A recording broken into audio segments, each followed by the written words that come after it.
আপনারা শুনছেন কালো রাত 24।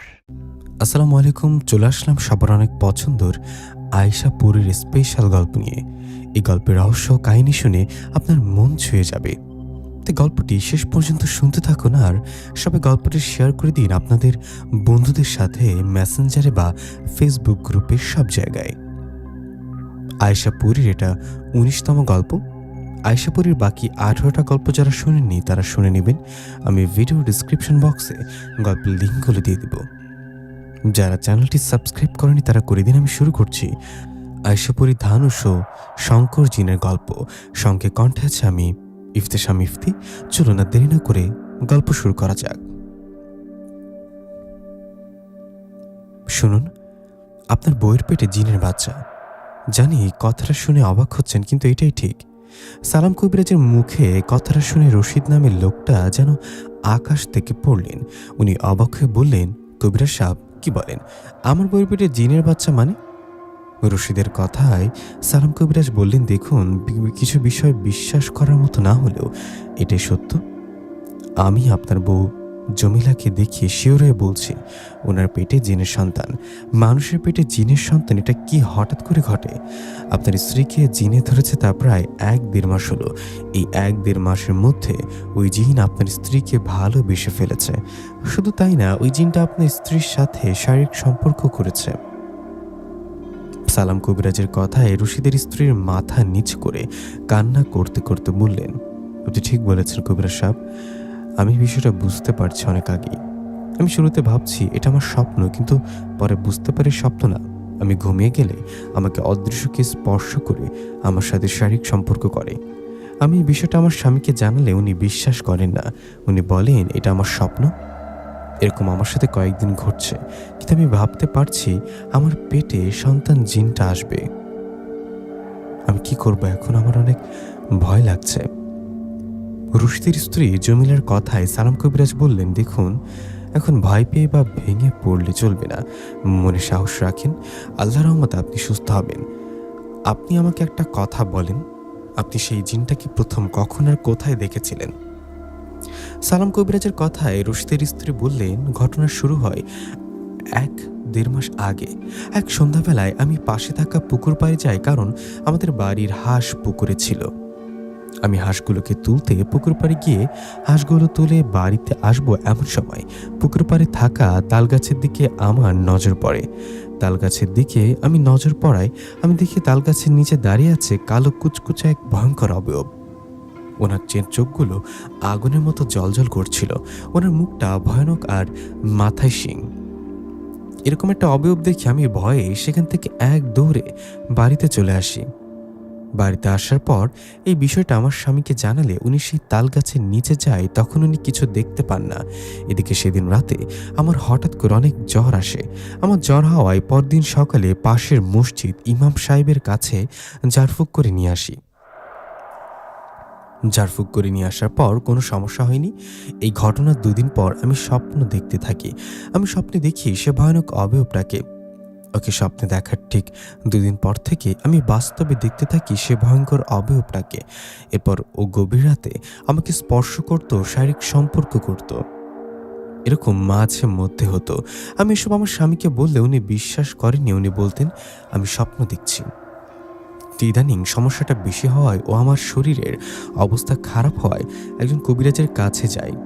সেই কবিরাজের কাছে যাবার পর উনি বলেন উনি এখন কবিরাজি করেন না। এরপর ওই কবিরাজ আপনার ঠিকানা দেয়ায় আমার স্বামী আপনাকে ডাকি, আর এই তো আপনি আসছেন।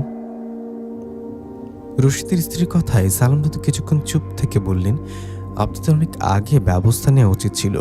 এখন তো ওই জিনটাকে ছাড়াতে অনেক ঝামেলা হয়ে যাবে। সালাম কবিরাজের কথায় রশিদ ওনার স্ত্রী সালাম কবিরাজকে অনুরোধ করতে থাকেন উনি যেন কিছু একটা করেন। রশিদ ওনার স্ত্রীর অনুরোধে সালাম কবিরাজ বলেন, আমি দেখি কতটা করতে পারি। এই বলে রশিদের স্ত্রী জমিলাকে সামনে বসিয়ে সালাম কবিরাজ ওই জিনটাকে হাজির করার চেষ্টা করে। যে জিনটা জমিলাকে ধরেছে, জমিলার পেটে যে জিনটার বাচ্চা।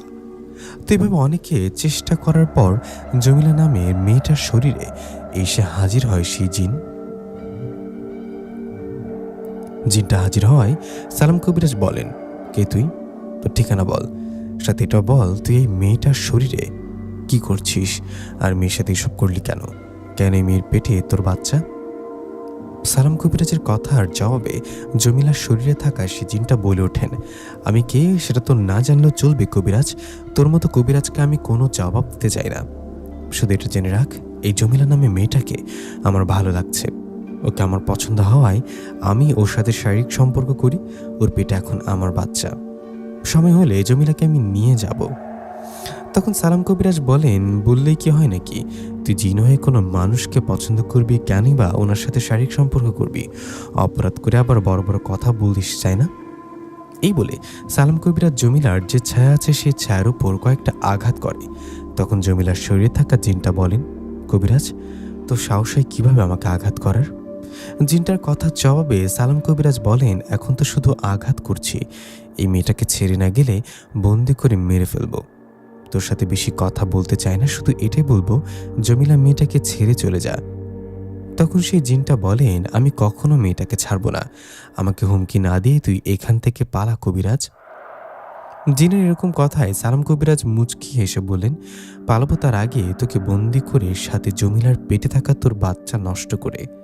সালাম কবিরাজের এরকম কথায় সে জিন রেগে গিয়ে বলেন, খবরদার কবিরাজ, জমিলার পেটে আমার সন্তানকে নষ্ট করার বা ওর পেট থেকে বের করার চিন্তাও করবি না। যদি এরকম কিছু করিস তো তোকে এমন ভয়ঙ্করভাবে মারবো যে মানুষেরা তোর লাশ দেখে ভয় পাবে। জিনটার কথার জবাবে সালাম কবিরাজ বলেন, তাই নাকি? এই শোন, আমি সালাম কবিরাজ, তুই তোর গোষ্ঠী, তোর রাজ্য সকল জিনেরা এসেও আমার একটা পশমও ফেলতে পারবি না। আমাকে ভয় বা হুমকি না দিয়ে এই মেয়েটাকে ছেড়ে চলে যা। সালাম কবিরাজের এরকম কথায় সে জিন বললেন, না, যাব না, তুই যা পারিস কর। কথাটা বলে জমিলার শরীর থেকে বেরিয়ে সেখান থেকে চলে গেলেন সেই জিন। সেই জিনটা চলে যাবার পর জমিলা নামে মেয়েটা জ্ঞান হারিয়ে পড়ে গেলেন। তখন সালাম কবিরাজ রশিদকে বললেন, আপনার স্ত্রীকে ধরে বিছানায় শুয়ে দিন। কবিরাজের কথা মতো রশিদ তাই করলেন। ওনার স্ত্রীকে ধরে বিছানায় শুয়ে দিলেন। স্ত্রীকে বিছানায় শুয়ে দিয়ে রশিদ বললেন, কবিরাজ সাহেব, এখন কি হবে? আমার স্ত্রীর শরীর থেকে তো ওই জিনটা বেরিয়ে গেল। ও তো বলল ও আমার স্ত্রীকে ছেড়ে যাবে না। এদিকে আবার আমার স্ত্রী পেটে জিনের বাচ্চা, এগুলো কিভাবে মেনে নেব? এরকম ভয়ঙ্কর ঘটনা ঘটলে কি থাকা যায়? আপনি দয়া করে কিছু একটা ব্যবস্থা করুন। রশিদের কথায় সালাম কবিরাজ একটু চুপ থেকে বললেন, আচ্ছা, আপনার পাশের ঘরে কেউ আছে কি? আমার একটা ফাঁকা ঘর লাগবে। সালাম কবিরাজের কথার জবাবে রশিদ বললেন, পাশের ঘরে কেউ নেই, আপনি ওখানে যেতে পারেন। তখন সালাম কবিরাজ উঠে দাঁড়িয়ে বললেন, আমি পাশের ঘরে যাচ্ছি। আমি যতক্ষণ না ওই ঘর থেকে বের হই ততক্ষণ আমাকে ডাকবেন না। আমি ওই ঘরে কারোর সাথে কথা বললেও লুকিয়ে দেখার চেষ্টা করবেন না। আপনি এখানে আপাতত আপনার স্ত্রীর পাশে বসুন। আপনার স্ত্রী কিছুক্ষণের মধ্যে জ্ঞান ফিরবে। রশিদকে এসব কথা বলে পাশের ঘরে গিয়ে দরজা লাগিয়ে দিলেন সালাম কবিরাজ। দরজা লাগিয়ে সালাম কবিরাজ ডাকলেন বড় বাবা জিনকে। বড় বাবা জিন এই সালাম কবিরাজের বাবার বন্ধু। সে সূত্রে বড় বাবা জিন সালাম কবিরাজের ডাকে আসে সাহায্য করে। তো সালাম কবিরাজের ডাকে বড় বাবা জিন সেখানে আসায় সালাম কবিরাজ ওনাকে সালাম দিয়ে বলেন, কেমন আছেন বড় বাবা? কবিরাজের সালামের উত্তর দিয়ে বড় বাবা জিন বলেন, কেমন আছো সালাম? আমাকে হঠাৎ ডাকলে কেন? সাহায্য লাগবে? বড় বাবা জিনের কথায় সালাম কবিরাজ মাথা নাড়িয়ে বললেন, হ্যাঁ, আপনার সাহায্যের দরকার। এই বলে সব ঘটনা খুলে বললেন ওনাকে। সব শুনে বড় বাবা জিন বললেন, আরে, এটা তো অন্যায়, এটা নিয়মের মধ্যেও পড়ে না। কোনো জিন মানুষের সাহায্য ছাড়া নিজের বংশ বিস্তার করতে পারে না। তুমি একটু অপেক্ষা করো, আমি ওই জিনের বিষয়ে সব জেনে তোমাকে বলছি কি করতে হবে। এই বলে বড় বাবা জিন চলে গেলেন আর বেশ কিছুক্ষণ পর ফিরে আসলেন। বড় বাবা জিন ফিরে আসায় সালাম কবিরাজ বললেন, বড় বাবা, কিছু কি জানতে পারলেন? সালাম কবিরাজের কথায় বড় বাবা জিন বললেন, হ্যাঁ, এই জমিলা মেয়েটাকে যে জিনটা ধরেছে ওর নাম ধানুষ। এই ধানুষ হলো ইফরিত সম্প্রদায়ের জিন। ওর বসবাস এখানে না, ওরা থাকে দক্ষিণ অঞ্চলের পাহাড়ের দিকে। ওদের গোত্রের সকল জিনেরা ওই পাহাড়ের ওদিকে থাকে। ওরা সবসময় ভয়ঙ্কর রূপে এই ধানুষ নামে যে জিনটা ওদের গোত্রের কিন্তু কাছাকাছি না, এখান থেকে কয়েক হাজার কিলোমিটার দূরে ওই এলাকায় একটা জিনের বিয়েতে আসছিল। ও বিয়েতে এসে এই পথ দিয়ে যাবার সময় সন্ধ্যার দিকে রাশি রশিদের বউ এই জামিলাকে পুকুর পাড়ে দেখে আর পছন্দ করে ফেলে। ধানুষ জিন জমিলাকে পছন্দ করায় ওর সাথে শারীরিক সম্পর্ক করে আর নিজের বংশ বিস্তার করতে চায়। বড় বাবা জিনের কথায় সালাম কবিরাজ বললেন, তাহলে এখন কি করব? মানুষের পেটে জিনের বাচ্চা বড় হবে, এতে মেয়েটার অবস্থা কি হবে? আশেপাশের লোকজন কি বলবে? তখন বড় বাবা জিন বললেন, শোনো সালাম, তোমার কাছে তো জমজমের পানি আছে, তুমি জমজমের পানির সাথে এই যে আমার দেয়া এই জিনিসটা মিক্স করে রশিদের স্ত্রী জমিলাকে খাইয়ে দিবা। এভাবে 1 দিন 2 দিন করে 3 দিন খাওয়াতে পারলে ওরা পেটে জিনের সন্তানটা ভ্যানিশ হয়ে যাবে। আগে পেটে বাচ্চার ব্যবস্থা করো, তারপর মানুষ ধানুষ জিনের ব্যবস্থা করছি, কেমন? কথাটা বলে বড় বাবা জিন কালো ছায়ের মতো কিছু একটা সালাম কবিরাজকে দিলেন, দিয়ে বললেন, এটা জমজমের পানির সাথে খাইয়ে দাও আমি যেভাবে বললাম। আমি আশেপাশে থাকবো, আমার প্রয়োজন পড়লে আমাকে ডেকো। কথাটা বলে বড় বাবা জিন চলে গেলেন। বড় বাবা জিন চলে যাবার পর সালাম কবিরাজ পাশের ঘর থেকে রশিদের স্ত্রী যে ঘরে ছিলেন সে ঘরে আসলেন। সেখানে এসে সালাম কবিরাজ রশিদকে বললেন, আপনার স্ত্রীকে তুলে বিছানায় বসান। সালাম কবিরাজের কথায় জমিলা নিচে উঠে বিছানায় বসলেন, কারণ জমিলা তখন জ্ঞান ফিরেছেন। জমিলা বিছানায় বসায় সালাম কবিরাজ জমজমের পানির সাথে বড় বাবা জিনের দেয়া জিনিসটা মিক্স করলেন। এদিকে তখন বাইরে থেকে কেউ একজন সালাম কবিরাজের নাম ধরে ডাকতে লাগলেন। বাইরে থেকে ডাক শুনে সালাম কবিরাজ কিছুক্ষণের জন্য থমকে গেলেন, কারণ এই কণ্ঠটা ওনার অনেক চেনা লাগছে। বাইরে থেকে ডাক আসায় রশিদ বাইরে যেতে চাইলে সালাম কবিরাজ হাত ইশারা দিয়ে বললেন, দাঁড়ান। এই বলে সালাম কবিরাজ রশিদকে ঘরে রেখে উনি বাইরে গিয়ে অবাক হয়ে দাঁড়িয়ে রইলেন, কারণ সালাম কবিরাজের সামনে দাঁড়িয়ে ছিল ওনার বাবা। ওনার বাবাকে দেখে চোখের কোণে পানি চলে আসছেন সালাম কবিরাজের। এদিকে তখন সালাম কবিরাজের বাবা বলে উঠলেন, বাবা সালাম, এখান থেকে চলে যা বাবা, এই জায়গাটা ভালো না, ঘোর অন্ধকারে বিপদ দেখতে পাচ্ছি, যা বাবা, তার বাড়িতে যা। বাবার এরকম কথায় সালাম কবিরাজ কিছুটা আবেগ প্রভূত হয়ে পড়লেও পরে নিজেকে সামলিয়ে বলে ওঠেন, আমার বাবা মারা গেছে আজ অনেক বছর হয়। আমার বাবার রূপে এসে আমাকে ভয় দেখাচ্ছিস? শোন, তুই আমার 14 গোষ্ঠীর রূপ নিয়ে আসলেও তোকে ছাড়বো না। এই বলে সালাম দাদু জমজমের একটু পানি হাতে নিয়ে ওনার বাবার রূপে থাকা জিনটার উপর ছিটে দেওয়ার সাথে সাথেই সে জিনটা বাতাসে মিশে যায়। জিনটা বাতাসে মিশে যাওয়ার পর সালাম কবিরাজ আবারও চলে যায় ঘরে। ঘরে গিয়ে জমজমের পানির সাথে বড় বাবা জিনের দেয়া জিনিসটা মিক্স করে জমিলাকে খেতে বলে। সালাম কবিরাজের কথায় জমিলা সেই মিক্স করা পানিটা খাবে, এমন সময় জমিলার শরীরে ভর করে সেই ধানুষ জিন।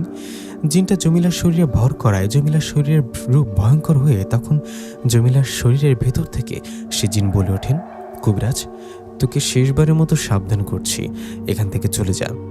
তুই আমারও আমার পরিবারের বিষয় জানিস না। আমি আমার পরিবার তোর পিছনে লাগলে তুই বাঁচতে পারবি না।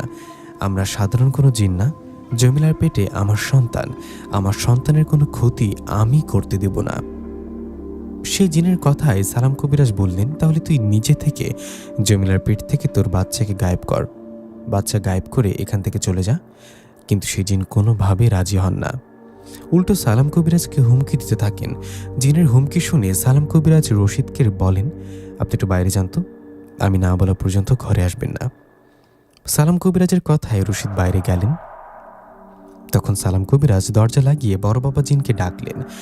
কবিরাজের ডাকে বড় বাবা জিন আসায় তখন সালাম কবিরাজ জমিলার ভেতরে থাকা জিনটাকে বললেন, এই জমিলার শরীর থেকে বেরিয়ে আয়। তখন সে জিনটা তাই করলেন। জিনটা বেরিয়ে আসায় সালাম কবিরাজ বললেন, এবার সরাসরি বল তো, তুই এই মেয়েকে ছেড়ে যাবি কিনা? তোর মুখ দিয়ে যদি কথা বের হয় তাহলে এই যে দিলাম জমিলাকে পানি খাইয়ে। তখন সেই জিনটা বড় বাবা জিন ও সালাম কবিরাজকে হুমকি দেয়। ওর হুমকিতে এবার সালাম কবিরাজ রেগে জমিলাকে পানি খাওয়াতে গেলে সে জিনটা বলেন, দাঁড়া কবিরাজ, ওকে, আমি তোদের কাছে নত হলাম, আমি তোদের কথা মতো এই মেয়েটাকে ছেড়ে যাব, কিন্তু এতে আমার একটা শর্ত আছে। জমিলার পেটে যে বাচ্চা আছে ওকে তোরা নষ্ট করিস না। ও জন্ম নিলে আমি ওকে নিয়ে চলে যাব। আমার এমন একটা গোত্রের জিন যার বাচ্চা কোনো মানুষের পেটে আসলে দ্রুত বড় হয়। ধর 2 মাসে বেশি হলে বাচ্চা হয়ে যাবে। 2 মাস 20 দিনের মধ্যে তো প্রায় 2 মাস হলোই, আর মাত্র 20-25 দিন বাকি। 20-25 দিন পর আমার অমাবস্যার রাতে আমার বাচ্চার জন্ম হবে, আর তখন আমি ওকে নিয়ে চলে যাব। তখন জামিলা সুস্থ হয়ে উঠবে। এই কয়দিনে আমি জমিলার মধ্যে এমন মায়াজাল সৃষ্টি করে জাগবো যার ফলে আশেপাশে কেউ বুঝতে পারবে না জমিলার পেটে বাচ্চা। সবাই দেখে বুঝবে জমিলার পেটে বাচ্চা নেই। আমার বাচ্চা যতদিন না হয় ততদিন আমি জমিলার সামনে আসবো না, ওর শরীরে ভর করবো না, কোনো সমস্যা হবে না আমার জন্য। দয়া করে আমার এই অনুরোধটা রাখুন। সে ধানুষ জিনের কথায় সালাম কবিরাজ ও বড় বাবা জিন দুজনে আলোচনা করে বললেন, তুই ঠিক বলছিস তো, 20-25 দিন পর তোর বাচ্চাটাকে নিয়ে চলে যাবি? তখন সেই জিনটা বললেন, হ্যাঁ, আমি আমার কথা রাখবো। তখন বড় বাবা জিন ও সালাম কবিরাজ বেশি ঝামেলায় না গিয়ে এতে রাজি হন। বড় বাবা জিন ও সালাম কবিরাজ রাজি হওয়ায় সে জিন চলে যায়। জিনটা চলে যাবার পর বড় বাবা জিন বলেন, সালাম, আমি তাহলে এখন আসি, আমার কোনো প্রয়োজন হলে ডেকো। কথাটা বলে বড় বাবা জিন চলে যাওয়ায় সালাম কবিরাজ দরজা খুলে রশিদকে ঘরে আসতে বলেন। সালাম কবিরাজের ডাকে রশিদ ঘরে আসলে সালাম কবিরাজ রশিদের বউয়ের জ্ঞান ফেরান। রশিদের বউয়ের জ্ঞান ফিরলে সালাম কবিরাজ ওদের দুজনকে বলেন, দেখুন, ওই জিনটা অনেক শক্তি ও খারাপ, আমি চাইলে ওকে বন্দি করতে বা মেরে ফেলতে পারি, কিন্তু এতে ঝামেলা বেড়ে যাবে, পরে ওর পরিবারের জিনেরা আপনাদের উপর আক্রমণ করতে পারে। ওই জিনটা আমাকে একটা বিষয়ে অনুরোধ করেছে, আর মাত্র 20-25 দিন বাকি, 20-25 দিনের মধ্যে বাচ্চা হবে, আর তখনই ওই জিনটা বাচ্চাটাকে নিয়ে চলে যাবে, আর ও জমিলার কাছে আসবে না, জমিলার কোনো ক্ষতি করবে না।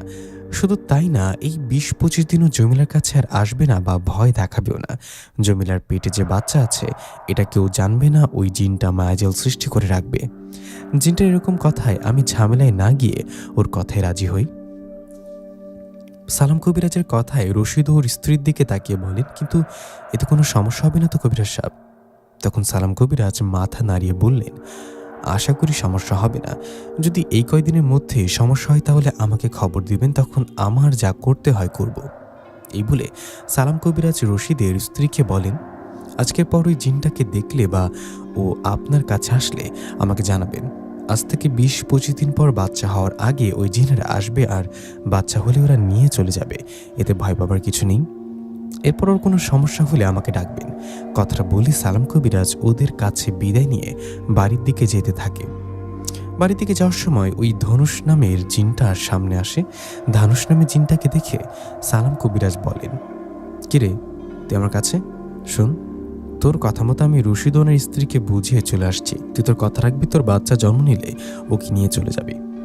সালাম কবিরাজের কথায় ধানুষ নামে জিনটা বললেন, তুই আমার কথায় রাজি হয়ে ভালো করেছিস, বেঁচে গেছিস, আমার কথায় রাজি না হলে তোর ক্ষতি হয়ে যেত রে কবিরাজ। সেই জিনের এরকম কথায় সালাম কবিরাজ বললেন, শোন, তোকে একটা কথা বলি, তুই আমার কাছে এখনো শিশু, তোর থেকে 1000 গুণ শক্তিশালী জিনপুরীর মুখোমুখি হয়েছে আমি, তোর হাত থেকে আমি বেঁচে গেলাম এমনটা না, বরং তুই আমার হাত থেকে বেঁচে গেলি।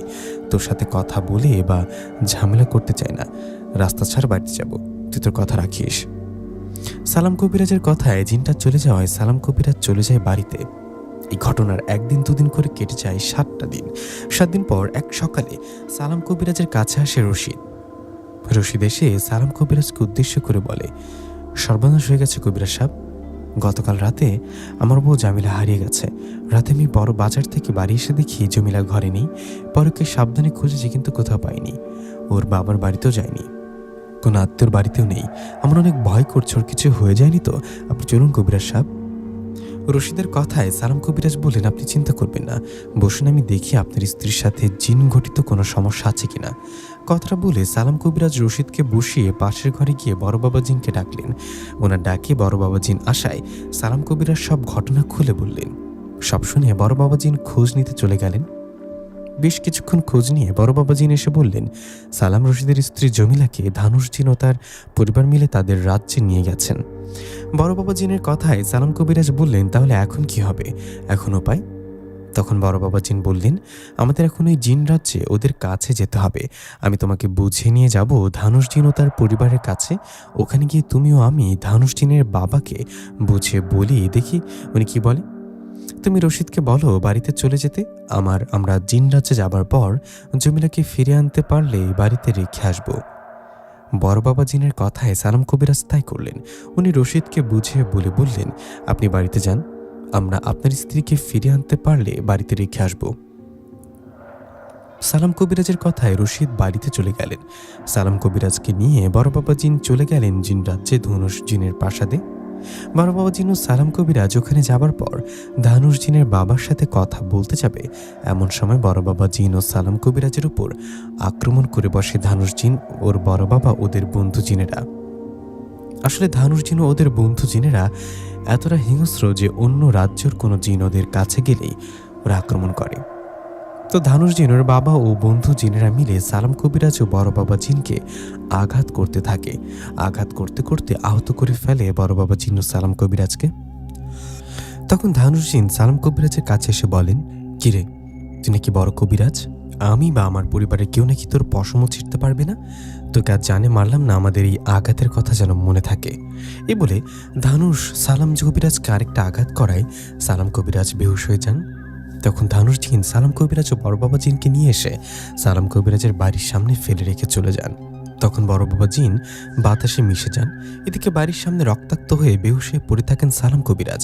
এদিকে আমি তখন বাড়ির বাইরে এসে আমার ছেলে ইয়ামিনকে নিয়ে বসে আছি।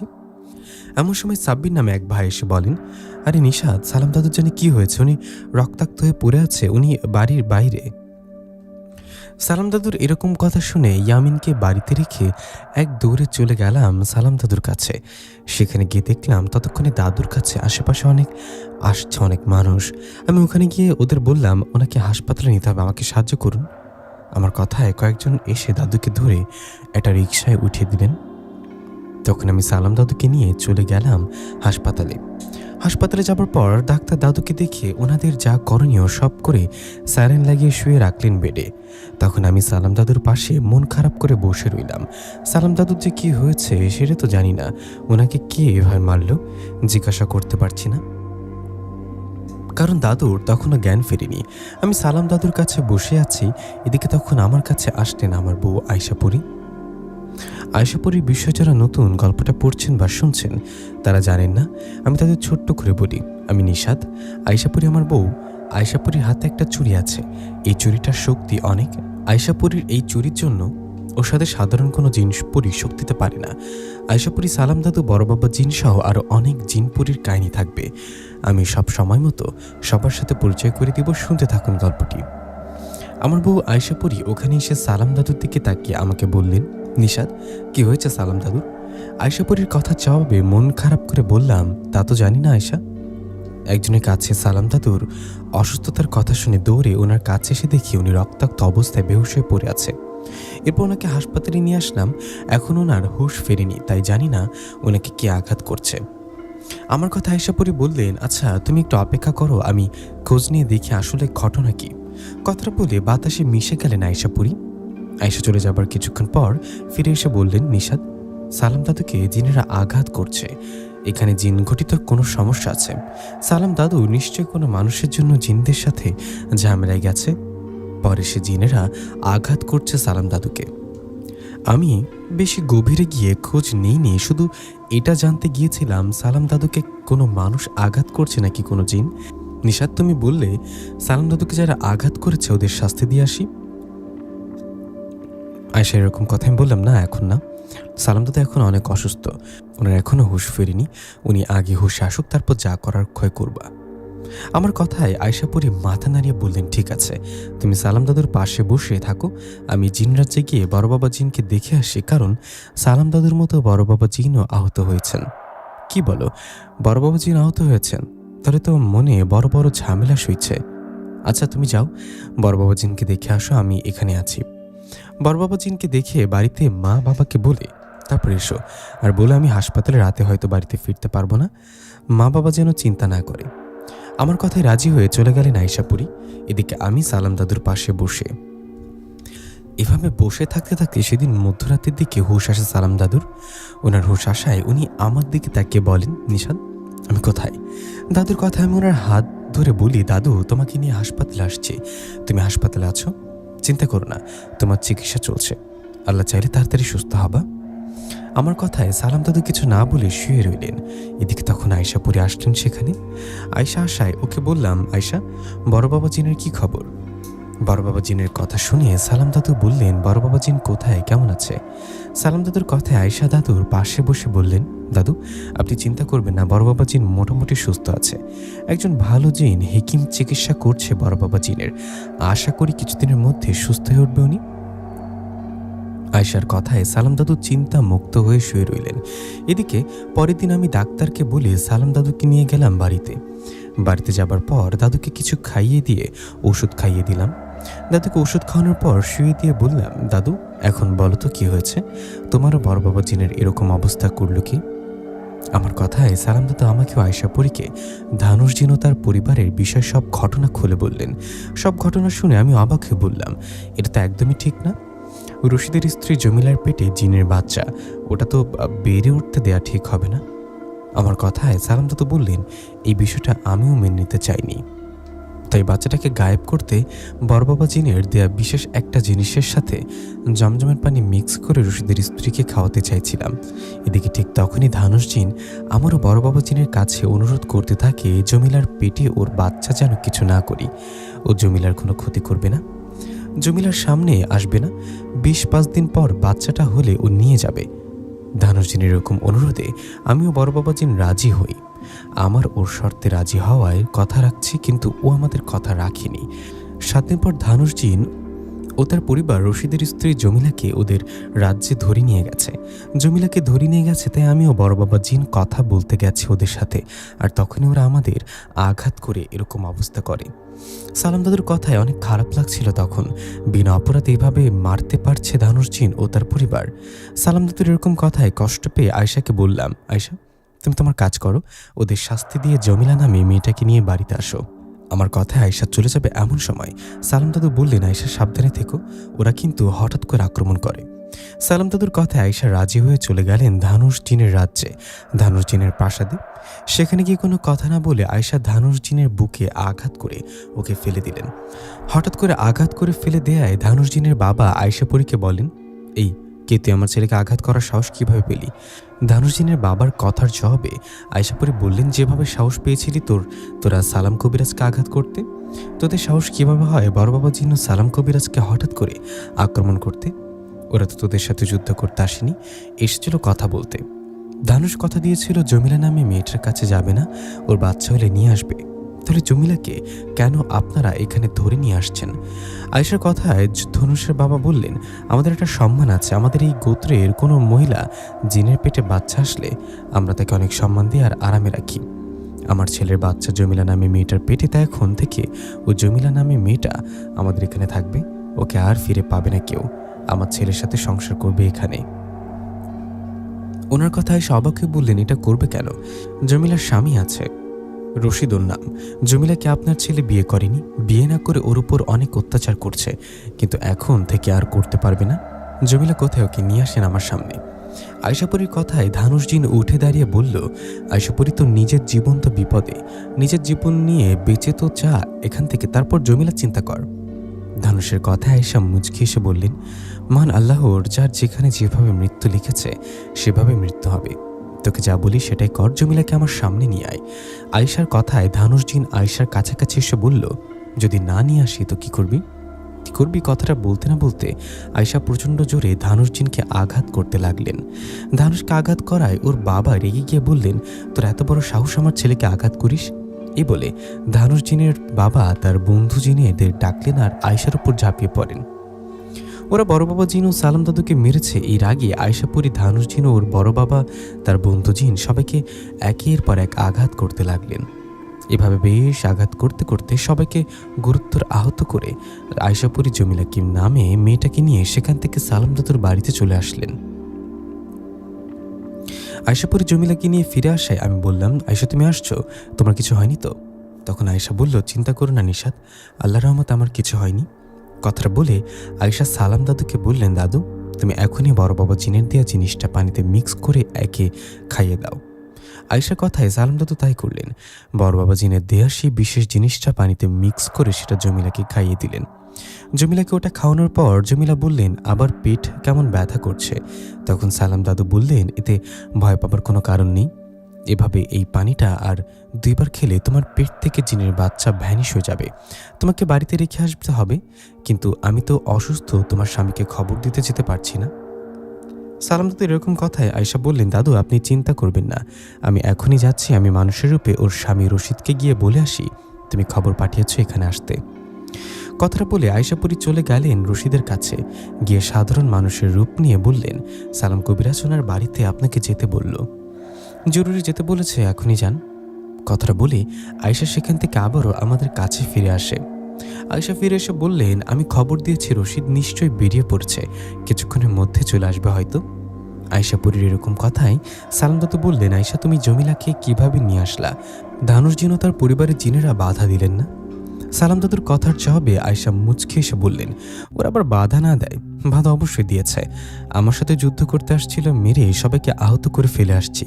ওরা দ্বিতীয়বার আর আমার সাথে যুদ্ধ করার সাহস পাবে না। আয়শাপুরের কথায় সালাম দাদু কিছু বলতে যাবে এমন সময় বাইরে থেকে জমিলার স্বামীর ডাক ভেসে আসে। আয়শাপুরি বাতাসে মিশে গেলেন। তখন সালাম দাদু রশিদকে ঘরে ডাকলেন।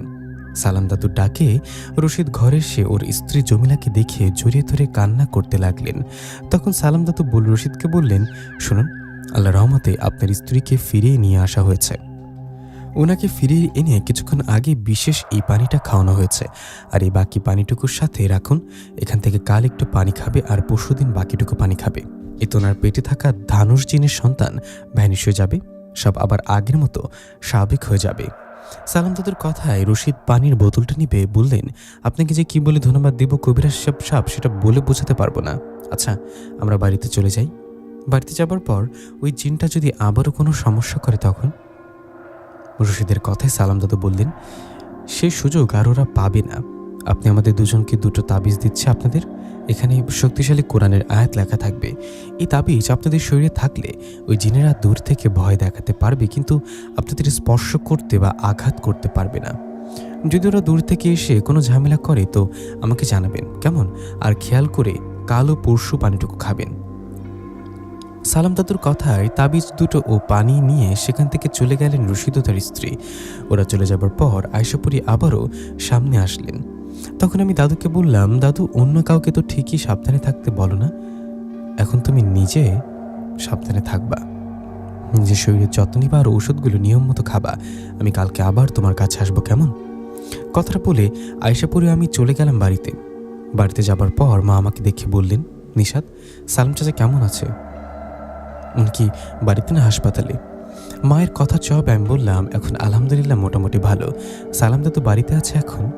কথাটা বলে মাকে বললাম, মা, বাবা কি দোকানে গেছে? আমার কথায় মা হ্যাঁ উত্তর দিলে আমি চলে গেলাম ঘরে। ঘরে গিয়ে জামা কাপড় চেঞ্জ করে গোসল করে খাবার খেয়ে নিলাম। খাবার শেষে আয়শাকে বললাম, আয়শা, আমি দোকানে গেলাম, রাতে চলে আসবো। তখন আয়শা বললেন, আসার সময় ইয়ামিনের জন্য খাবার নিয়ে এসো, কেমন? আয়শার এরকম কথায় ওর দিকে তাকিয়ে বললাম, ইয়ামিনের জন্য তো আনবোই, সাথে তোমার জন্য নিয়ে আসবো। আমার কথায় আয়শা মুচকি এসে বললেন, ঠিক আছে, নিয়ে আসিও, তোমার যা ইচ্ছা হয়। আয়শার কথায় তখন আমি আর দেরি না করে দোকানে চলে গেলাম। দোকানে যাবার পর বাবাকে বললাম, বাবা, বাড়িতে যাও, আমি দোকান শেষ করে রাতে চলে আসবো। আমার কথায় বাবা বাড়িতে গেলে আমি দোকান করতে লাগলাম। এভাবে সারাদিন দোকান করে রাতে চলে গেলাম বাড়িতে। বাড়িতে এসে ছেলে ইয়ামিনকে কোলে নিয়ে আয়শার সাথে বেশ কিছুক্ষণ গল্প করলাম। এরপর রাতের খাবার শেষে ঘুমিয়ে গেলাম। ওদিকে পরের দিন 10টার দিকে সালাম দাদু আমাদের বাড়ির বাইরে এসে আমার নাম ধরে ডাকতে থাকে। সালাম দাদুর ডাকে আমি বাইরে বের হয়ে বললাম, আরে দাদু, তুমি অসুস্থ শরীর নিয়ে আমার বাড়িতে আসছো কেন? আমি ভাবলাম তোমাকে দেখতে যাব, কিন্তু তুমি দেখি উল্টো চলে আসলা। আসো, ভেতরে আসো। আমার কথার জবাবে সালাম দাদু বললেন, না, ভেতরে যাব না। আর আমার শরীর আল্লাহ দিলে মোটামুটি ভালো, আমি হাঁটাচলা করতে পারি। তোর কাছে আসলাম, তোকে আমার সাথে রশিদের বাড়িতে যেতে হবে। রশিদ আজ সকালে আমার বাড়িতে আসছিল, এসে বলছে ওর আর ওর বউয়ের সাথে অনেক সমস্যা হয়েছে, আমাদের জরুরি যেতে বলেছে। শুধু তুই না, আয়শাপুরীকেও যেতে হবে। সালাম দাদুর কথায় আমি কথা না বাড়িয়ে রাজি হয়ে বললাম আয়শাকে, আয়শা, আমি সালাম দাদু রশিদের বাড়িতে যাচ্ছি, তুমি এসো, কেমন? ওখানে নাকি রশিদ ওর স্ত্রীর সমস্যা হচ্ছে। কি সমস্যা এটা শুননি, ওখানে গেলে শুনতে পারবো। কথাটা বলে সালাম দাদু সহ চলে গেলাম রশিদের বাড়িতে। রশিদের বাড়িতে গিয়ে দেখলাম ঘরে দরজা দেয়া। দিনের বেলা দরজা দেয়া দেখে দাদুকে বললাম, দাঁড়াও, আমি ডাকি। কথাটা বলে উঠলাম, রশিদ ভাই কি বাড়িতে আছেন? এই যে ভাই। আমার ডাকে কেউ দরজা খুললেন না। তখন আমি আবারও ডাক দিয়ে বললাম, ভাই দরজা খুলুন, আমিও সালাম কবিরাজ আসছি, ঘরে কি কেউ নাই? এবার আমার কথায় দরজা খুলে দিলেন রশিদ দরজা খুলে বললেন, আপনারা আসছেন, আসুন আসুন, ভেতরে আসুন। রশিদের কথায় আমিও সালাম দাদু ভেতরে গিয়ে বসলাম। বসে সালাম দাদু রশিদকে বললেন, কি ব্যাপার, আপনারা দিনে দুপুরে দরজা লাগিয়ে আছেন, আবার তখন থেকে ডাকছি, দরজা খুলছেন না, কোনো সমস্যা কি? সালাম দাদুর কথার জবাবে রশিদ বললেন, দরজা কি আর সাদে লাগিয়েছি কবিরাজ সাহেব, কালকে আপনাদের বাড়ি থেকে আসার পর রাত থেকে শুরু হয় আমাদের সাথে সব ভয়ঙ্কর ঘটনা। আমাদের বাড়ির আশেপাশে কান্নার আওয়াজ, হাসির আওয়াজ, সব নানান রকম ভয়ঙ্কর আওয়াজ আসতে থাকে। শুধু তাই না, আমরা ঘর থেকে বের হলে দেখি আমাদের সাথে দূরে দাঁড়িয়ে আছে ভয়ঙ্কর দেখতে জিন। আমরা ওদের দেখলে ওরা দূর থেকে বলে, ভুলেও সালাম কবিরাজের দেয়া পানি খাবি না, শরীর থেকে তাবিজ খুলে ফেল। জিনদের এরকম কথায় আমরা ভয় ঘরে ঢুকি। আমাদের সাথে রাতে যদি এরকম ঘটনা ঘটতো তাহলে হতো রাতের মতো সকালে উঠতেও ভয় পেতে থাকি। সকালে উঠে হাত মুখ ধুতে দেখি ভয়ঙ্কর রূপে জিন দূরে দাঁড়িয়ে আছে, আর এই ধানুষ নামে জিনটা বলছে, তাবিজ খুলে ফেল, শরীর থেকে তাবিজ খুলে ফেল। সবসময় এরকম ভয় পেয়ে আমার বউ পাশের বাসার সবার কাছে রেখে আপনাকে খবর দিতে গিয়েছিলাম। সকালে আপনাকে খবর দিয়ে বাড়িতে এসে আমার বউকে নিয়ে আসি, ঘরে এসে দরজা লাগিয়ে দিই। এদিকে তখন বাইরে থেকে পরিচিতদের কণ্ঠে অনেক ডাকতে থাকে। বাইরে থেকে ডাক শুনে দরজা খুলে দেখি কেউ নাই, বাইরে দূরেও ওই ধানুষ জিনটা হাসছে। এরকম ঘটনা বারবার হওয়ায় আমি আমার স্ত্রী ভয় আর দরজা খুলিনি। তাই আপনার বারবার ডাকার পর দরজা খুলিনি, ভেবেছিলাম ধানুষ জিন নিশ্চয়ই কারোর কণ্ঠে ডাকছে। পরে আপনারা বার আর ডাকায় আমি দরজা ফাঁক দিয়ে আপনাকে দেখে দরজা খুলে দিলাম। রশিদের এরকম কথায় সালাম দাদু বললেন, ও এই ব্যাপার, আচ্ছা আপনারা ভয় পাবেন না, কোনো চিন্তাও করবেন না। ধানুষ জিন ও তার পরিবারের জিনেরা দূর থেকে যাই করুক আপনাদের কাছে আসতে পারবে না। আপনারা ভুলেও আপনাদের শরীরে থাকা তাবিজ খুলবেন না। এদিকে তখন আয়শাপুরী আসলেন সেখানে। আয়শাপুরীকে শুধু আমিও সালাম দাদু দেখতে পাচ্ছিলাম। আয়শা আশায় সালাম দাদু বললেন, আয়শা এখন কি করব? ধানুষ জিন ও তার পরিবারের যারাই এখানে আছে সবাইকে হাজির করি, কি বলো? তখন আয়শা মাথা নাড়িয়ে হ্যাঁ উত্তর দেয়। সালাম দাদু রশিদের স্ত্রীকে সামনে বসিয়ে রশিদের স্ত্রীর শরীর থেকে কিছুক্ষণের জন্য তাবিজটা খুলে ওনার শরীরে হাজির করার চেষ্টা শুরু করলেন ধানুষ জিনকে। এভাবে বেশ কিছুক্ষণ হয়ে যায়, কিন্তু তবুও ধানুষ জিন ও তার পরিবারের কোনো জিন রশিদের স্ত্রী জমিলার শরীরে হাজির হন না। ওরা হাজির না হওয়ায় আয়শা বললেন, দাদু ওরা ভয়ে এখান থেকে দূরে কোথাও চলে গেছে, এভাবে কাজ হবে না, ওদের বুদ্ধি দিয়ে ধরতে হবে।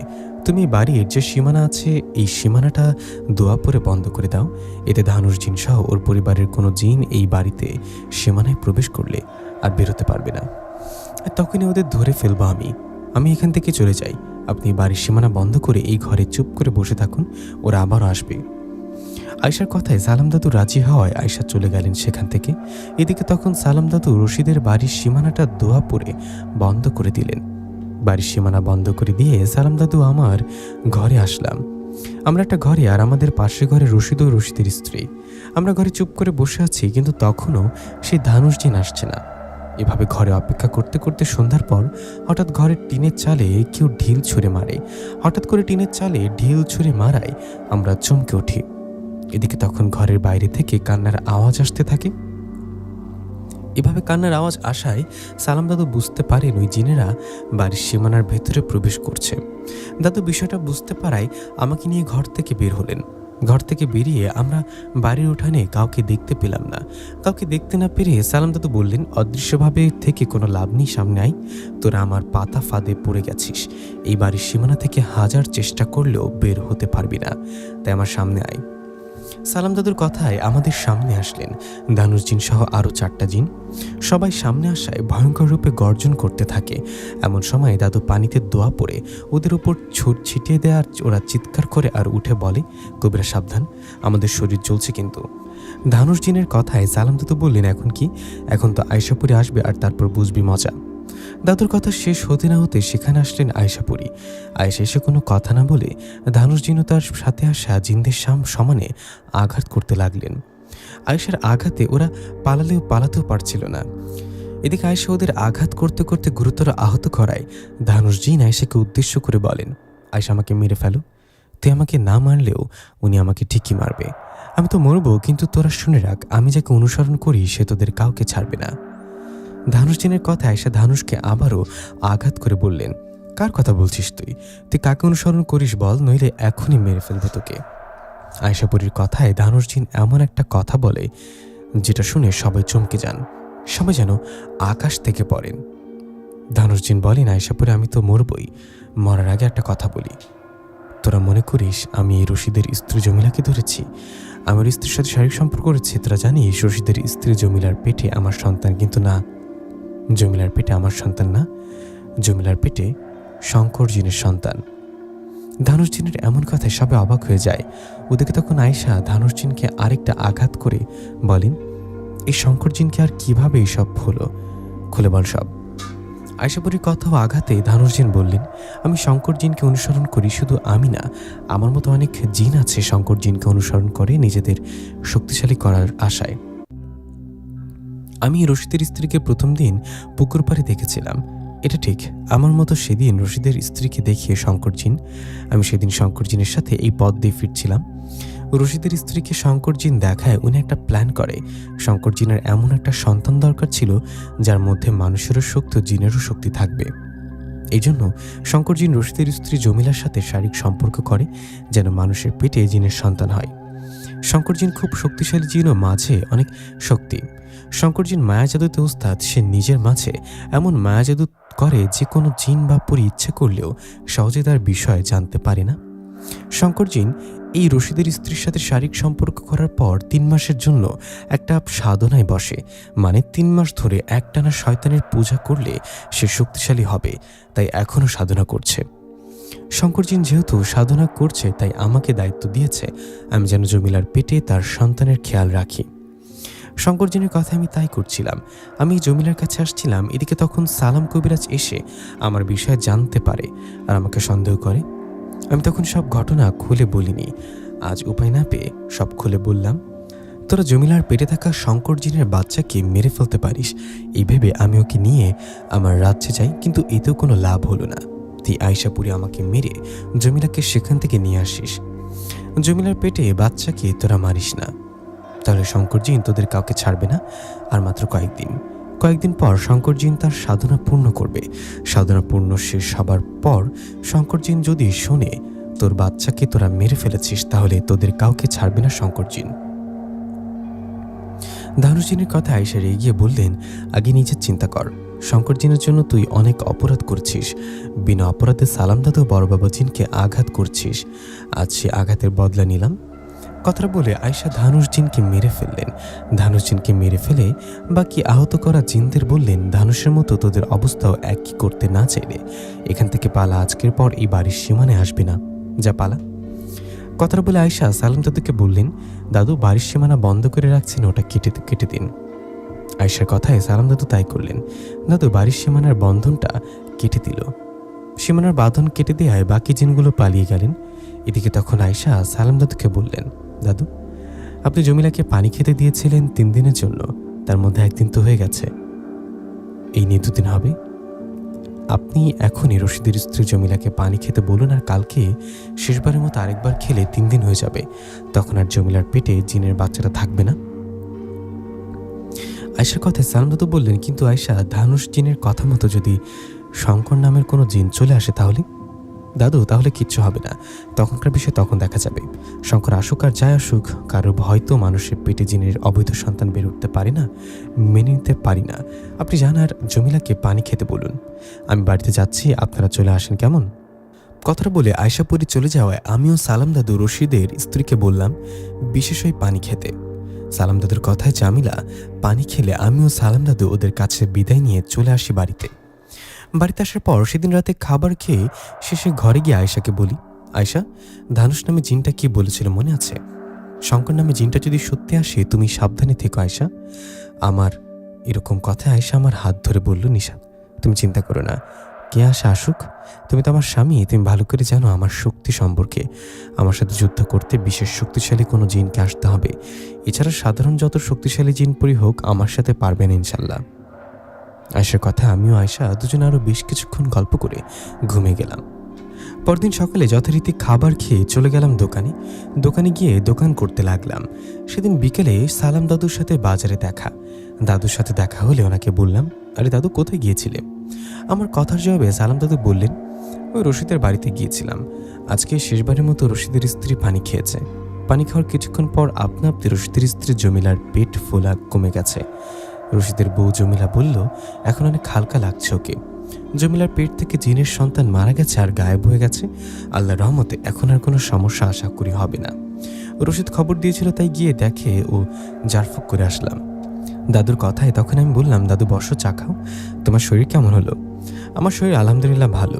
না রে, বসবো না, তেমন ভালো লাগছে না, বাড়িতে যাবো, ভালো থাকিস কেমন। কথাটা বলে সালাম দাদু চলে যাওয়ায় আমি দোকান শেষ করে রাতে চলে গেলাম বাড়িতে।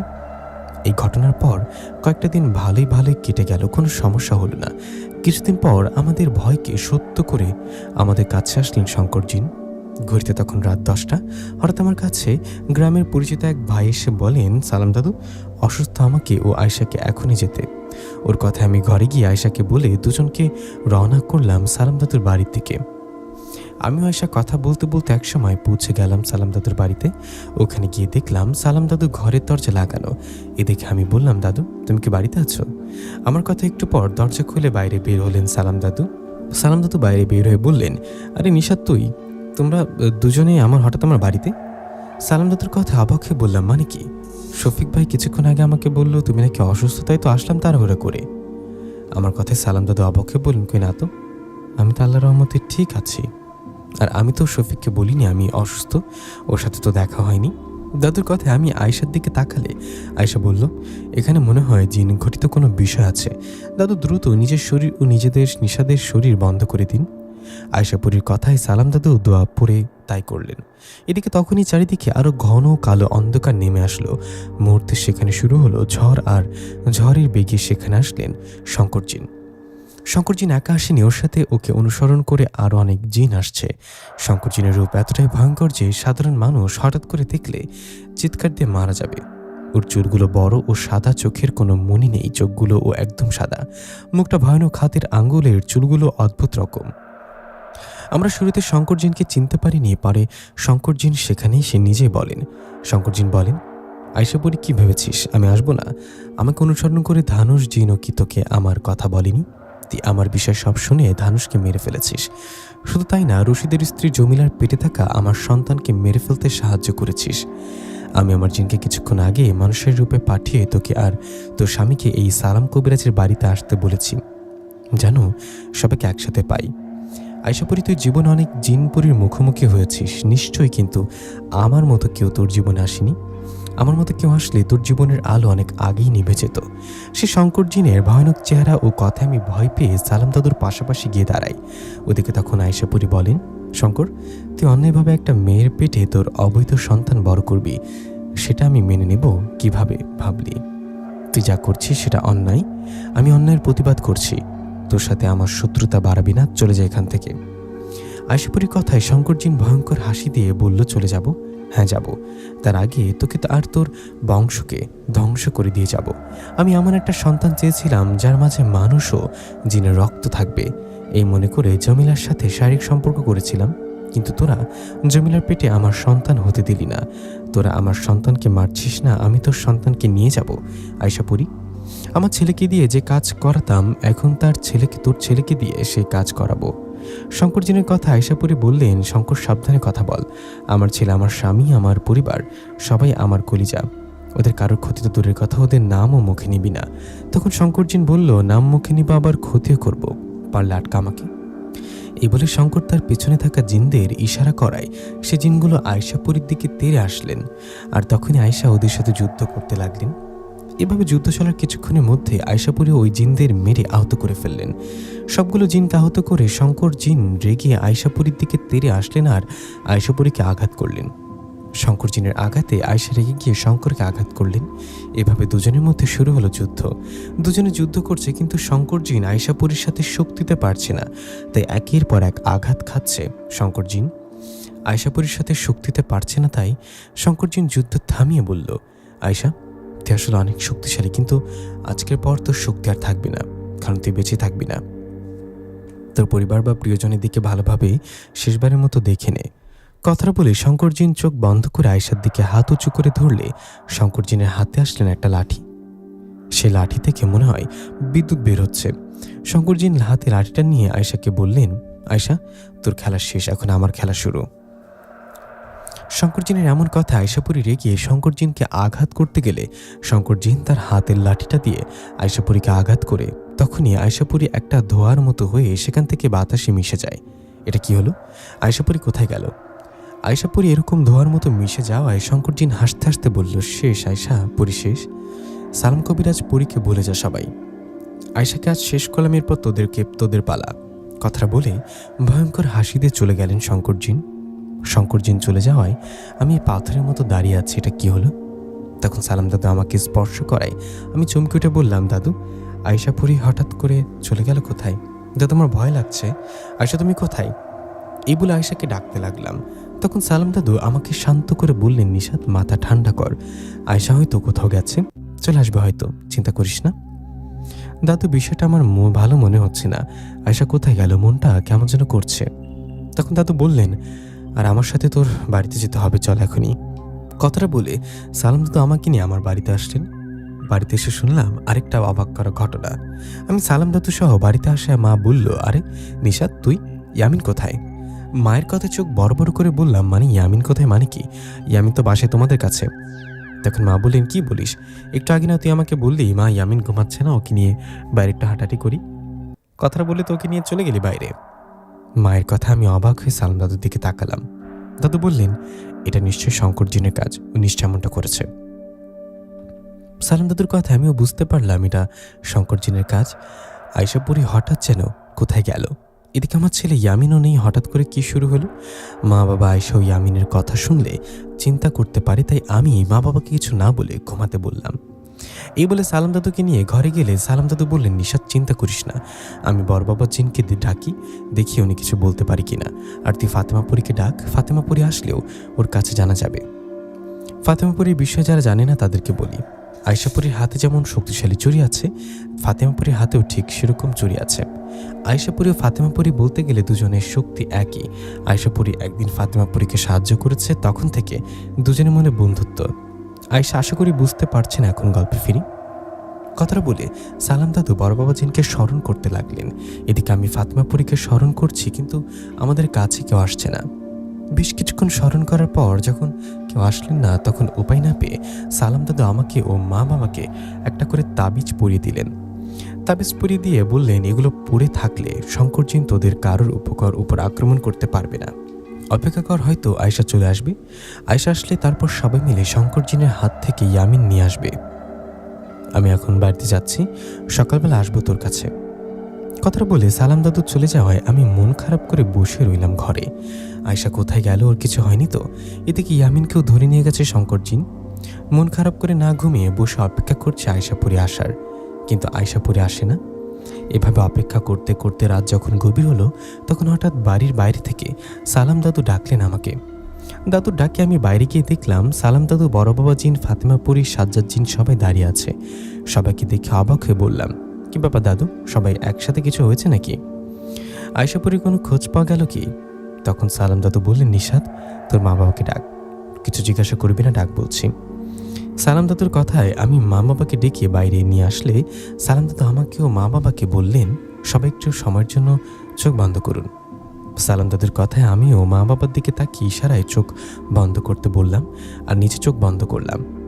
আমরা চোখ বন্ধ করার কিছুক্ষণ পর সালাম দাদু বললেন চোখ খুলতে। তখন চোখ খুলে দেখলাম আমরা জিন রাজ্যে, আর আমাদের সামনে একটা লাশ রাখা। সামনের লাশ দেখে আমি সালাম দাদুর দিকে তাকালে দাদুর চোখে পানি টলমল করে বলল, নিশাত, আয়শা পরী আর বেঁচে নেই। শঙ্করজিন আয়শা পরীকে মেরে ফেলছে। সালাম দাদুর কথা এক দৌড়ে সেই লাশের কাছে গিয়ে দেখলাম সত্যি এই লাশটা আয়শা পরীর। আয়শার লাশ দেখে ওকে জড়িয়ে ধরে কান্না করতে লাগলাম। এদিকে মা বাবাও সবাই কান্না করছে।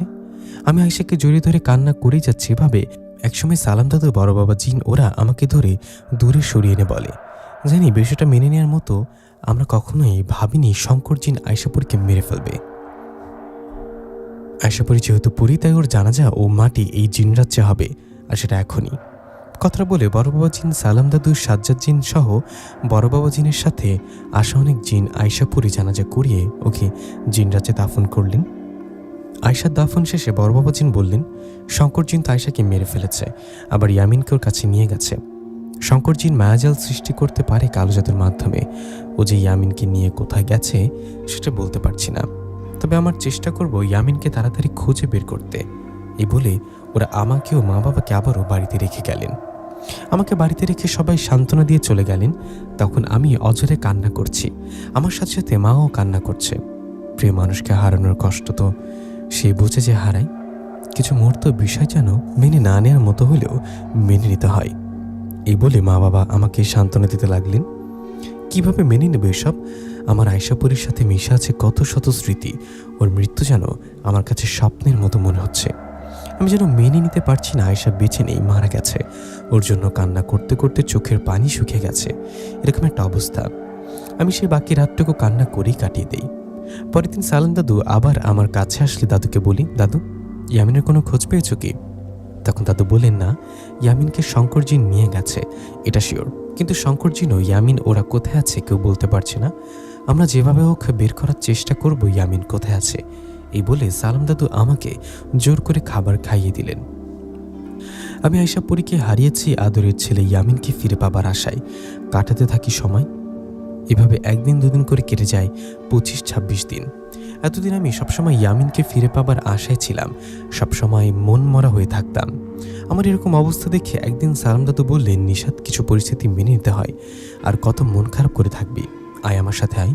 পাশের গ্রামের একটা মেয়েকে জিনে ধরেছে, সেই মেয়েটার জিন ছাড়াতে যাবো, আয়। দাদুর কথা আমি যেতে না চাইলে পরে সালাম দাদু আমাকে জোর করে নিয়ে গেলেন পাশের গ্রামে। সেখানে যাবার পর সে মেয়েটার শরীরে জিনটাকে হাজির করলেন। মেয়েটার শরীরে জিনটা হাজির হয়ে সালাম দাদুকে নানান রকমের হুমকি দিতে লাগলেন। এদিকে তখন সালাম দাদু জিনটাকে বললেন, তোর এসব হুমকিতে আমি ভয় পাই না, তুই এই মেয়েটাকে ছেড়ে যাবি নাকি বন্দি হবি, তাই বল। সালাম দাদুর কথায় সে জিনটা বললেন, কবিরাজ, সাবধানে কথা বল, আমার বিষয় তুই জানিস আমি কতটা শক্তিশালী। আমি শঙ্কর জিনকে অনুসরণ করি, তুই যদি আমার কিছু করিস তাহলে আমি যাকে অনুসরণ করি শঙ্কর জিন তোকে ছাড়বে না। শঙ্কর জিনের কথা শুনে সালাম দাদু আমি একে অপরের দিকে তাকাই। ওদিকে তখন সালাম দাদু এবার নড়ে চড়ে বসে, নিজের জানার ঠিকানা কঠিন বিদ্যা প্রয়োগ করে জিনটাকে বলেন, তুই শঙ্কর জিনকে অনুসরণ করিস, তাই না? তার মানে শঙ্কর জিনের বিষয়ে, ওর কাজকর্মের বিষয়ে তোর অনেক কিছু জানা আছে। এখন আমাকে একটা খোঁজ এনে বল। আজ থেকে 20-25 দিন আগে শঙ্কর জিন আয়শা নামে একটা পরীকে হত্যা করে তার ছেলেকে নিয়ে গেছে। এখন খোঁজ এনে বল আয়শাপুরী ওই ছেলেটা কোথায় আছে। সালাম দাদুর কথায় সেই জিন খোঁজ এনে দিতে রাজি হন না। তখন সালাম দাদু নানান রকমভাবে সেই জিনটাকে কষ্ট দিতে থাকে। এভাবে একসময় সে জিনটা চাপে পড়ে রাজি হন। সে জিন রাজি হয়ে বলে, ঠিক আছে, আমি সব তথ্য এনে দিচ্ছি, আমাকে মেয়েটার শরীর থেকে যেতে দে। জিনটার কথায় সালাম দাদু বললেন, তোকে ছেড়ে দিলে তুই পালিয়ে যাবি, আগে আমাকে দেখা দে। তখন জিনটা সালাম দাদুকে দেখা দেয়। সালাম দাদু জিনটার মাথার কয়েকটা চুল ছেড়ে নিয়ে বললেন, এখন যা তুই, এখন পালালেও তোর চুল দিয়ে তোকে আবার বশ করব, তাই না পালিয়ে সব খোঁজ নিয়ে আমার কাছে আসবি। সালাম দাদুর কথায় রাজি হয়ে সে জিন চলে গেলেন। সে জিনটা চলে যাবার পর সালাম দাদু ওই মেয়ের মা বাবাকে বললেন, আল্লাহর রহমতে আপনার মেয়েকে আর কোনো সমস্যা হবে না, আশা করি। কথাটা বলে আমিও সালাম দাদু চলে আসি সালাম দাদুর বাড়িতে। বাড়িতে গিয়ে ওই জিনের ফেরার অপেক্ষা করছি। এভাবে বেশ কিছুক্ষণ পর সে জিন আসলেন আমাদের কাছে, আর যে তথ্য দিলেন সেটা শুনে আমার যেন আকাশ থেকে পড়লাম। সে জিনটা সালাম দাদুকে বললেন, কবিরাজ শোন, আয়শাপুরীর ছেলে ইয়ামিনকে নিয়ে 1 মাসের জন্য সাধনায় বসছে শঙ্কর জিন। 1 মাস একটানা সাধনা করে শয়তানকে খুশি করলে শয়তান খুশি হয়ে শঙ্কর জিনকে ও ইয়ামিনকে শয়তানের শক্তি প্রদান করবে। তখন ইয়ামিন আর সাধারণ মানুষ থাকবে না, ওর মাঝে ঢুকে যাবে শয়তান। এটা চমক লাগার মতো খবর না, আসলে আসল চমক পাবে এখন। তোরা ভাবছিস শঙ্কর জিন আয়শাপুরীকে মেরে ফেলেছে না? আয়শাপুরী মারা যায়নি, আয়শাপুরী বেঁচে আছে। কি, আয়শাপুরী বেঁচে আছে মানে? আমাদের অবাক হতে দেখে সে জিনটা বললেন, হ্যাঁ, এটা সত্যি, আয়শাপুরী এখনো বেঁচে আছে। শঙ্কর জিন কালো জাদুর মাধ্যমে মায়াজাল সৃষ্টি করে ওর একটা জিনকে আয়শাপুরীর রূপ দেখিয়েছে। সবাই সে জিনটাকে দেখে ভেবেছি আয়শাপুরী মারা গেছে। আসল কথা হলো আয়শাপুরী মারা যায়নি। জিনটার কথায় সালাম দাদু বললেন, তাহলে আয়শাপুরী এখন আছে কোথায়? ওকে কিভাবে বাঁচানো যাবে বলো? সালাম দাদুর কথা ছবে সে জিনটা বললেন, আয়শাপুরী আছে আমাদের রাজ্যর একটা মায়াবী বাগানে। সে বাগানে গেলে দেখা যাবে 7টা ফুলের গাছ, আর 7টা ফুলের গাছের পাশে দাঁড়িয়ে আছে একজন করে আয়শাপুরী। মানে 7টা ফুলের গাছের সাথে আয়শাপুরীর মতো হুবহু দেখতে 7টা পরী আছে। সবাইকে দেখলে মনে হবে পাথর হয়ে দাঁড়িয়ে আছে। এখন এই 7টা আয়শাপুরীর মধ্যে একজন হলো আসল, আর সে আসল আয়শাকে খুঁজতে হবে। জিনটার কথায় সালাম দাদু বললেন, কিভাবে বুঝবো কোনটা আসল আয়শাপুরী বলো? তখন সেই জিনটা বললেন, আমি জানি না, শুধু আমি কেন শঙ্কর জিন ছাড়া দুনিয়ার কোনো জিন জানতে পারবে না। ওখানে আয়শাপুরীর অনেক বিপদ, তাই ওইখানে আয়শাপুরীর আপনকেও যেতে হবে, স্বামী বা সন্তান এদের মধ্যে কেউ। আয়শাপুরী আপনকেও গিয়ে যদি আয়শাপুরীকে চিনতে পারে, স্পর্শ করে, তাহলে আয়শাপুরী ওখান থেকে মুক্ত হবে। কিন্তু খবরদার, ভুল করে যদি আসল আয়শাপুরীকে ছাড়া নকল আয়শাপুরীর কোনো আয়শাপুরীকে স্পর্শ করো, তাহলে আয়শাপুরী ওখানেই সত্যি মারা যাবে। সুযোগ মাত্র একবার।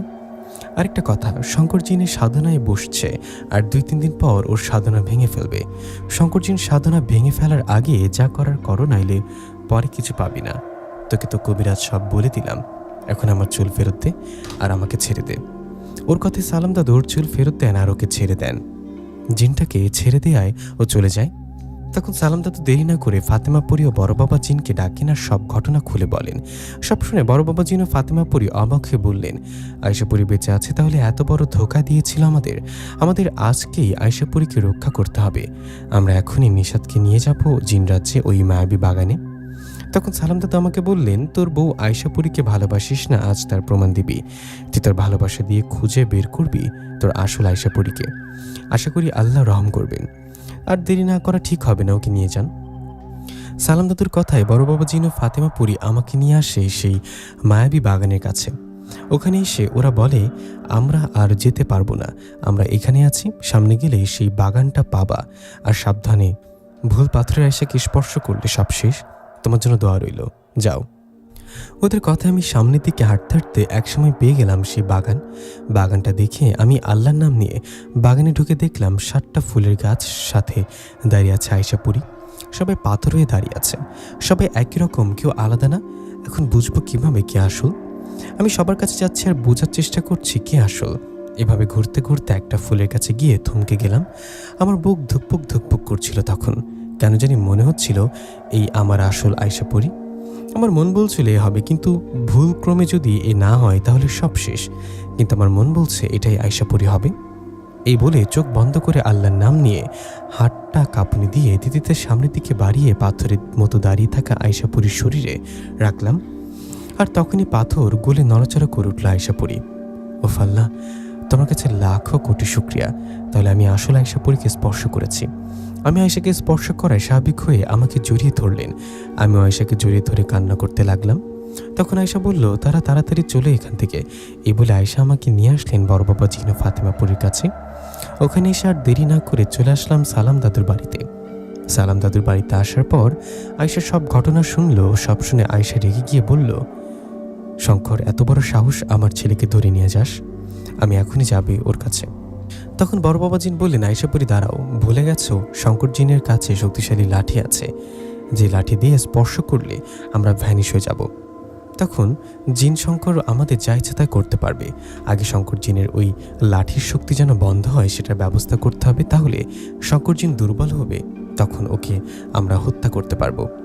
বড় বাবা জিনের কথায় আয়শা বললেন, সেটা ঠিক, কিন্তু উপায় কি শঙ্কর জিনের ওই লাঠির শক্তি বন্ধ করার? এই বলে সবাই ভাবতে লাগলেন। এমন সময় আয়শা আমার হাতের দিকে তাকিয়ে বললেন, উপায় পাইছি, একটা সুন্দর উপায় আছে। আমার সাথে এখনই শঙ্কর জিনের কাছে চলুন, আমি ওখানে গিয়ে আমার চমক দেখাবো। কথাটা বলে আয়শাপুরী, আমি, বড় বাবা জিন, সালাম দাদু, ফাতেমা পুরী সবাই শঙ্কর জিনের খোঁজ নিয়ে চলে গেলাম ওর কাছে। শঙ্কর জিন মায়াজাল সৃষ্টি করে পাহাড়ে একটা জিন রাজ্যের সাধনা করছিল। এই খবরটা পেয়ে সবাই ওখানে গিয়ে দেখি একটা গোল বৃত্তের মধ্যে শঙ্কর জিন ও ইয়ামিন বসে চোখ বন্ধ করে কি জানি করছে। তখন সালাম দাদু জমজমের পানি বের করে শঙ্কর জিনের ওপর ছিটিয়ে দেয়ায় শঙ্কর জিন কেঁপে উঠলেন আর চোখ খুলে দাঁড়িয়ে বললেন, তোরা আয়শাপুরী, তুই? তাহলে তোর খবর এরা জেনেও গেছে, মুগ্ধ করছে। তোরা আমার সাধনা নষ্ট করলি, আর মাত্র 2 দিন হয়ে গেল ইয়ামিনকে আমি শয়তানি শক্তি দিতাম। আমার সাধনা নষ্ট করার সময় নষ্ট হয়ে গেল, আজ তোদের কাউকে আমি ছাড়বো না। কথাটা বলে শঙ্কর জিন রেগে তার হাতের লাঠিটা নিয়ে আমাদের দিকে তেড়ে আসতে লাগলো। এদিকে তখন আমি আমার হাতে থাকা আংটিটা খুলে আয়শাপুরীর হাতে দিলাম। আমার হাতে একটা আংটি আছে। একদিন আয়শাপুরী জিনের বাচ্চার উপকার করায় জিনের বাচ্চা খুশি হয়ে আয়শাপুরীকে আংটি উপহার দিয়েছিল। এই আংটি ক্ষমতা হলো, এই আংটি দিয়ে কোনো জিনকে স্পর্শ করলে সে জিন তখনকার জন্য অবশ্যই যাবে, মানে পাথর হয়ে যাবে। জিন বাচ্চার এই উপহারের একটা আংটি আয়শাপুরী আমাকে দিয়েছিল। তো আমি এই আংটিটা আয়শাকে দেয়াই শঙ্কর জিন আমাদের আঘাত করতে আমাদের কাছে আসতেই আয়েশাপুরী সেই আংটি দিয়ে শঙ্কর জিনকে স্পর্শ করে। জিনের বাচ্চার দিয়ে আংটি দিয়ে শঙ্কর জিনকে স্পর্শ করায় সাথে সাথে শঙ্কর জিন অবশ হয়ে যায়। আর তখনই আয়েশাপুরী শঙ্কর জিনের হাত থেকে ওই শক্তিশালী লাঠিটা নিয়ে সালাম দাদুর কাছে দেন। এরপর আবারও আংটি দিয়ে শঙ্কর জিনকে স্পর্শ করায় শঙ্কর জিন আবার স্বাভাবিক হন। শঙ্কর জিন স্বাভাবিক হওয়ার সাথে সাথে আয়েশাপুরী শঙ্কর জিনকে আঘাত করতে থাকে। ওদিকে শঙ্কর জিনের অনুসারী সকল জিনদের সাথে যুদ্ধ শুরু করেন ফাতেমাপুরীর বাবা বড় বাবা জিন। এভাবে বেশ কিছুক্ষণ যুদ্ধ চলার পর ফাতেমাপুরী ও বড় বাবা জিন সকল জিনদের মেরে ফেলে। এদিকে আয়েশাপুরী শঙ্কর জিনকে আঘাত করতে করতে আদমরা করে ফেলে। কথিত শয়তান ডাকুকে, শোন শঙ্কর, আল্লাহর ইমানি শক্তির কাছে শয়তানি শক্তি সবসময় পরাজয় হয়ে আসছে আর হবে। কথাটা বলে আয়েশাপুরী শঙ্কর জিনকে ভয়ঙ্করভাবে মেরে ফেললেন। শঙ্কর জিনকে মেরে ফেলার পর ইয়ামিন সেখান থেকে নিয়ে চলে আসলাম বাড়িতে। বাড়িতে আসার পর বড় বাবা জিন ও ফাতেমাপুরী ওরা খুশি হয়ে বিদায় নিয়ে চলে গেলেন। আর এদিকে আয়েশাপুরী মারা যায়নি, ইয়ামিনও ফিরে আসছে। এটা দেখে মা বাবা অনেক খুশি হলেন, আল্লাহর কাছে শুকরিয়া আদায় করলেন। এরপর আমিও আয়েশাপুরী আবারও আগের মতো সুখের সংসার করতে লাগলাম। প্রিয় লিসেনার, কেমন লাগলো আয়েশাপুরীর এই স্পেশাল গল্পটি সবাই কমেন্ট করে জানাবেন। দেখা হবে পরবর্তী গল্পে। সবাই সুস্থ থাকবেন, ভালো থাকবেন। আসসালামু আলাইকুম।